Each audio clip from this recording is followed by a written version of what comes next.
Hey guys and gals, I got another one for you today. Today I am in my Mutant on Siegfried Line, but something bigger is about to happen in World of Tanks. We're going to get +1, -1 matchmaking on July 2nd, and if it's a positive thing, they'll spread it out till July 7th. Let's talk about Siegfried Line for a second though.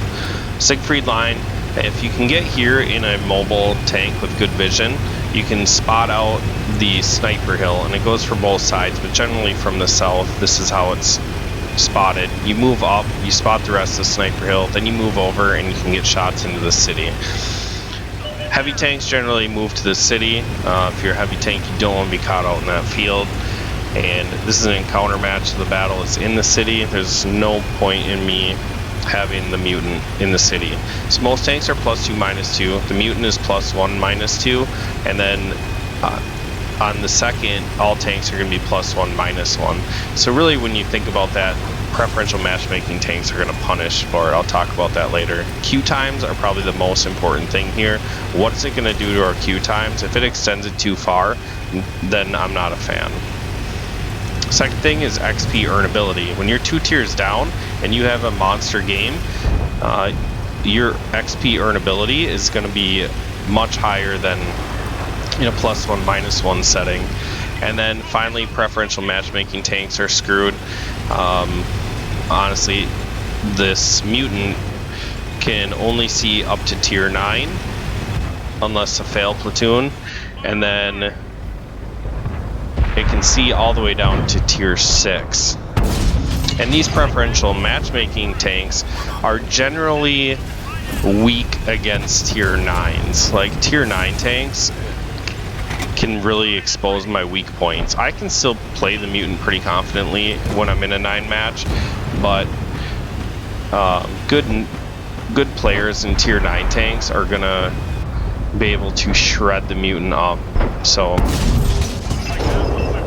how do I feel about that?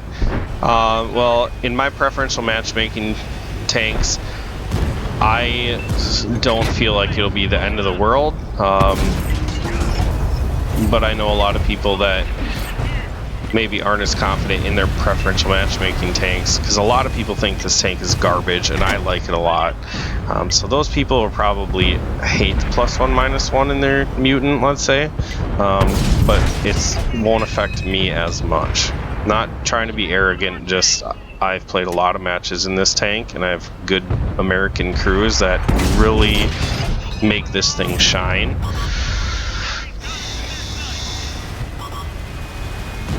Alright, so we're down 2 tanks, and when it comes to city fighting, the heavies need to take point. They need to be blocking damage so the flankers can flank, and that's either fast heavies or medium tanks or scouts or even fast tank destroyers. Anything that can flank should flank. However, you have to pay attention to your map. If your team isn't pushing and you're the only one pushing, chances are you're going to get isolated and die, because in city maps, this is where crossfires happen so quickly. So if you push too far and your team's not supporting you, then you're going to get shredded. So get this IS-3. I think he's trying to just angle, but I'm able to just shoot him through the drive wheel, and I have yet to take any damage in this thing. There's someone shot my cheek, I believe. The cheeks of the Mutant are pretty weak, so as I come around this corner, I'm hoping that they'll shoot my mantlet. And then also the top cap is a weak point. However, if you wiggle, to me this is a lot like an E5 now in a tier 8 version, right? But very strong armor frontally, and if you angle and wiggle correctly, then it becomes very annoying for the red team, and that's kind of what the E5 is. But if you're stationary and they can just aim at your weak points, then you're going to die really fast. Let's come around the corner, try to get a shot into that Trinity. We're down to 600 hit points. However, we have taken the lead, and you can see they didn't, like, nobody won the field, which is strange, because in Siegfried Line, the field can definitely be a game changer, but you need to do it quickly. And when I say do it quickly, you have to know what's out in the field and what you're up against. But let's talk about the positives. The noob experience for the +1, -1 is going to be great because it's very hard to play at 2 tiers down when you're a new player. It's going to diminish the seal clubbers. They're not going to be able to get in their OP tanks and go 2 tiers up on people and just smash them in. And it's also going to limit matchmaking platoon fails. So if you're platooned up with 3 of your friends in tier 8 tanks, and the only other platoon that it can find is 3 guys in tier 10 tanks, at this current state, if that's the only platoon it can find, it will match you up and say that's fair. So even if you're the only 3 8s in the game, you got matched up with the red team's platoon of 3 tier 10s, and right now that's quote-unquote fair. So it'll limit that. That won't be a thing anymore because it's only +1, -1. So what do I think about it? I don't know. To me, the queue time is the most important thing. How long am I going to have to wait for games? Because I don't think -2 matchmaking is that terrible. It's definitely not worth waiting for extra time in the queue, in my opinion. Next thing is, get rid of Artie. Even if it's for a week, do the trial thing, see what people think. Now, if people enjoy it, I think you definitely need to at least compensate people for their artillery if you take it away. And I know this is a huge stone that I'm trying to turn over here, but it's great to see Wargaming listening to the players and at least trying their thoughts. They're going to give us a trial and see what we think, see what they think, and hopefully there's some positive outcome of this whole thing. I think the next thing is to have a week of Artie-free gameplay and see what happens.